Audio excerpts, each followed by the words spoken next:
Hola, mi nombre es Alexander de Armas, soy estudiante de Ingeniería Electrónica de la Universidad Nacional Abierta y a Distancia.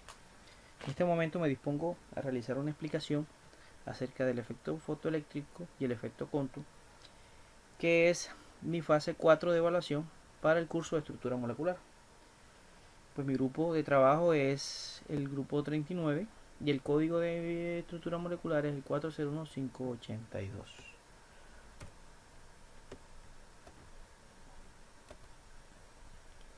Para poder hacer una buena explicación acerca de lo que es el efecto fotoeléctrico y el efecto Compton, debemos tener muy claro qué es la luz. Unos conceptos básicos, vamos a hacer una pequeña introducción para poder aclarar todas las dudas que se encuentren sobre el tema.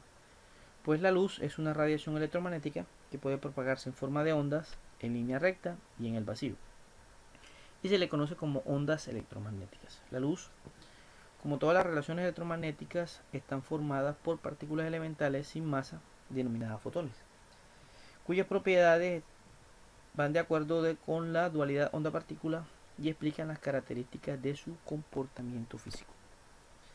¿Pero qué es el fotón? Pues el fotón es una partícula elemental del modelo estándar de partículas. Es portadora de toda la forma de radiación electromagnética, como son los rayos gamma, los rayos X, la luz ultravioleta, la luz visible, la luz infrarroja, las microondas y las ondas de radio. Pues el fotón tiene una masa cero y viaja a la velocidad constante en el vacío, que es la velocidad de la luz. Pues su carga es cero y su spin es 1.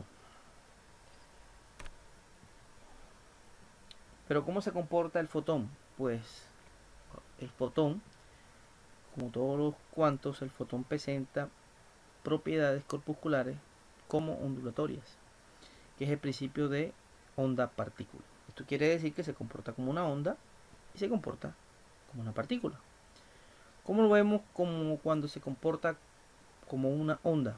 Pues en la refracción, que tiene un lente, o en la reflexión, que experimenta el rayo luminoso al chocar contra una superficie de un cuerpo. ¿Y cómo lo vemos como partícula? Pues lo vemos como partícula cuando interactúa con la materia para transferir su cantidad de energía, que viene dada por esta expresión. Pues la energía del fotón es igual a la constante de Planck por la velocidad de la luz sobre la longitud de onda en la cual viene el fotón. Pues eso da como resultado que es la constante de Planck con la frecuencia de onda. Ahorita hablábamos de la luz visible. Entonces hay una luz que es invisible. A nuestro ojo humano existe un espectro de luz que es invisible a nuestros ojos. Pero el espectro invisible es la parte del espectro electromagnético que no puede ser vista por el ojo humano. Está enmarcada por dos regiones de la luz. Pues la luz visible está en un rango de una longitud de onda de 400 nanómetros hasta los 750 nanómetros. Ese es el espectro de luz visible por el ojo humano. O sea, ese es el espectro electromagnético que nosotros podemos ver. También podemos mirar que a medida que la longitud de onda se hace más pequeña, su frecuencia se hace mucho más grande. Lo mismo sería en sentido contrario. A medida que la longitud de onda se hace mucho más grande, la frecuencia se hace mucho más pequeña. Entonces la luz ultravioleta es una luz de longitud de onda pequeña, pero de frecuencias altas. Y la luz de onda o la luz infrarroja es un espectro electromagnético o longitud de onda en el cual su longitud de onda es grande, pero su frecuencia es pequeña. Entonces, tenemos la luz infrarroja y la luz ultravioleta. Esas son las dos tipos de luz que realmente nosotros no podemos ver. Ahora, ¿qué es el efecto fotoeléctrico? El efecto fotoeléctrico es la emisión de electrones por parte de la superficie metálica cuando sobre ella se incide una luz visible o una luz ultravioleta. Todo esto depende del material al cual se le está aplicando la luz. Pues este tipo de efecto o fenómeno lo descubrió accidentalmente el físico alemán Henry Hertz, ya que veía que la luz ultravioleta modificaba el voltaje al que producían unas chispas entre dos electrodos metálicos. Entre 1862 y 1994, pues existió un científico que es el señor Philip Leonard, que descubrió el efecto llamado efecto fotoeléctrico y concluyó dos condiciones básicas. La primera, que la energía cinética máxima que puede alcanzar los electrones emitidos realmente no depende de la intensidad de la radiación, sino es de la frecuencia de la onda de luz. Esta hablábamos de una frecuencia de onda. Entonces, hay una frecuencia de onda grande y una frecuencia de onda pequeña. Si vemos la frecuencia, la luz ultravioleta tiene alta frecuencia y longitud de onda corta. Y la infrarroja tiene alta longitud de onda, pero tiene una frecuencia baja. Entonces, la energía cinética o la velocidad con que logran los electrones desprenderse del material no depende de la intensidad de la radiación, sino de la frecuencia de la luz de onda. O sea que a medida que el espectro de luz sea más hacia la ultravioleta, va a haber mayor energía cinética de los electrones que si son desplazados con una frecuencia de luz de onda hacia la línea de la luz infrarroja. La otra conclusión fue que el efecto fotoeléctrico es instantáneo. O sea, no hay que esperar un tiempo, no hay que esperar 2 minutos ni 30 segundos, sino en el instante en que se coloca la frecuencia de la luz de la onda que da el umbral para poder hacer desprender los electrones, en ese instante se da la emisión de electrones. Vamos a mirar ese efecto. Aquí tenemos un simulador cual nos va a mostrar cómo es el funcionamiento. Vamos a colocarnos dentro del espectro de la luz visible. Tenemos ahora mismo un material que es cobre, vamos a colocar sodio y vamos a empezar a evaluar. Mira que el sodio ahora mismo está emitiendo electrones. Tenemos un 50%, 52% de intensidad de la luz y tenemos una luz visible que está dentro de los 527 nanómetros. La longitud de onda es de 527 nanómetros.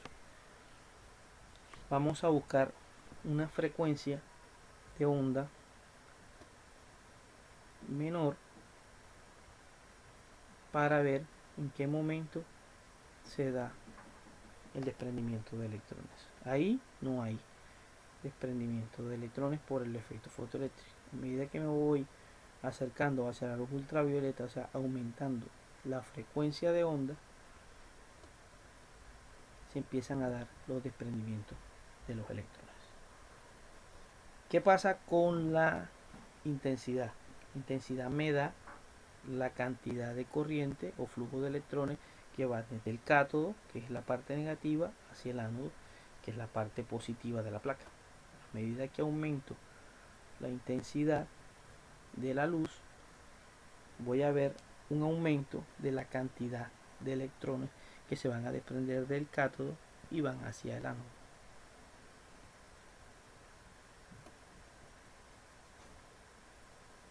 Ahora mismo tengo flujo de electrones, pero no tengo corriente. Vamos a aumentar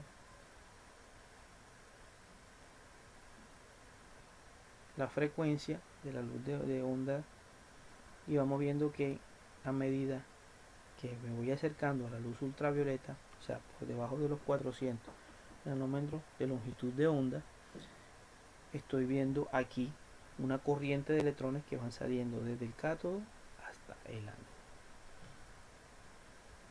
Entonces, el efecto fotoeléctrico consiste en que a medida en que yo voy radiando con una frecuencia de onda específica, voy a conseguir la frecuencia del umbral que va a ser el desprendimiento de electrones que va a salir desde el material base que estoy irradiando. Ahora, aquí hay un detalle, es que la radiación depende también de el material. Si yo cambio el material, vamos a colocar aquí un zinc, el material base aquí, zinc, no me va a desprender electrones porque él necesita una frecuencia de onda mucho más alta para poder realizar el desprendimiento de electrones. Estamos por debajo de los 400 nanómetros, estamos entrando a la luz ultravioleta a una frecuencia más alta. Ahí hay desprendimiento de electrones. Entonces el zinc como material base necesita una frecuencia de onda mucho más alta para poder haber desprendimiento de electrones. Para que su efecto fotoeléctrico se dé en un material zinc, se debe necesitar una frecuencia de onda mucho más alta. Ahora, si colocamos otra, que sería el cobre,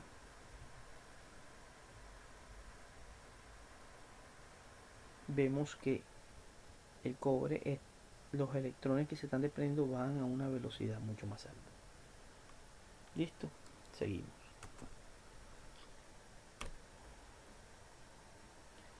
Aquí en la presentación vemos varias imágenes. En la parte izquierda vemos cómo se da el efecto fotoeléctrico a medida en que el espectro o la frecuencia de onda está tendiendo hacia la luz ultravioleta. La luz infrarroja realmente pues no me genera el efecto fotoeléctrico. Pues vemos que aumentando la intensidad se aumenta el flujo de intensidad de la luz, se aumenta el flujo de electrones. Al disminuir la intensidad pues se disminuye el flujo de electrones, y al cambiar la frecuencia de onda de la luz pues realmente no se genera ningún flujo de electrones. Aquí hay un ejemplo, y es que cuando la luz es infrarroja pues realmente no hay liberación de electrones, está por encima de los 700 nanómetros. Cuando la luz está dentro del espectro de luz visible, que está entre los 550 nanómetros, hay un desprendimiento de electrones por el material base, que es potasio, a una velocidad, a una energía cinética, a esta velocidad. Y cuando estoy en los 400 nanómetros con un material base potasio, pues tengo una velocidad mayor que con 550 nanómetros, y por ende pues tengo una corriente más de electrones. ¿Qué es el efecto Compton? Básicamente el efecto Compton consiste en el aumento de la longitud de onda de un fotón cuando choca con un electrón. Pues él pierde su energía, y la frecuencia o la longitud de onda de la radiación dispersada depende del ángulo de dispersión. ¿Eso qué quiere decir? Que cuando un fotón choca con un electrón que está en reposo en un material base, pues básicamente lo que se ve es un cambio en la energía del fotón y un cambio en la frecuencia o la longitud de onda de la radiación dispersada. O sea, lo que radia después el material, esa frecuencia o esa longitud de onda cambia, aumenta su longitud de onda. Y este fenómeno observado pues fue en 1923 por el físico estadounidense Arthur Holly Compton, pues en sus investigaciones sobre la difusión de los rayos X. Pues realmente la dispersión de la radiación electromagnética por los electrones libres pues realmente es una colisión elástica entre un fotón y un electrón que está en reposo, pues teniendo como referencia un sistema de la persona que está observando. Pues básicamente el efecto Compton depende, pues realmente es del ángulo de dispersión, porque la variación de la frecuencia, pues simplemente va a haber una variación de frecuencia. Tú colocas una frecuencia o una longitud de onda del fotón, pues realmente va a haber una variación con respecto a la que estás emitiendo. Entonces, si tú cambias la longitud o la frecuencia de la longitud de onda o de la frecuencia de la luz, pues realmente va a haber un cambio de la que estás colocando a la que va a haber reflejada. Entonces el efecto Compton realmente depende, su variable principal es el ángulo de dispersión. Listo, aquí vemos un ejemplo de cómo varía la longitud de onda. Aquí en la parte derecha se ve cómo cambia la longitud de onda, la línea roja aumenta la longitud de onda y pierde su energía porque se la transmite al electrón, el cual es liberado. En la parte izquierda pues se ve el momento en que choca el fotón con el electrón y es liberado ese electrón. Listo, vamos a hacer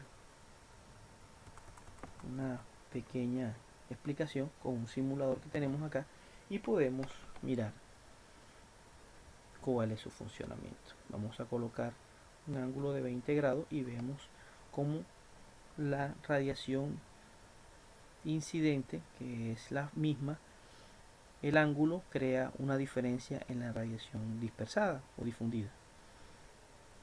Vamos a colocar un ángulo de 40 grados y vemos cómo la radiación difundida o dispersada pues aumenta.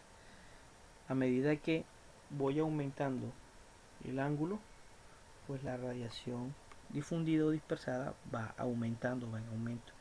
Entonces por eso es que el efecto Compton realmente lo que varía o lo que realmente muestra variación es el ángulo de dispersión.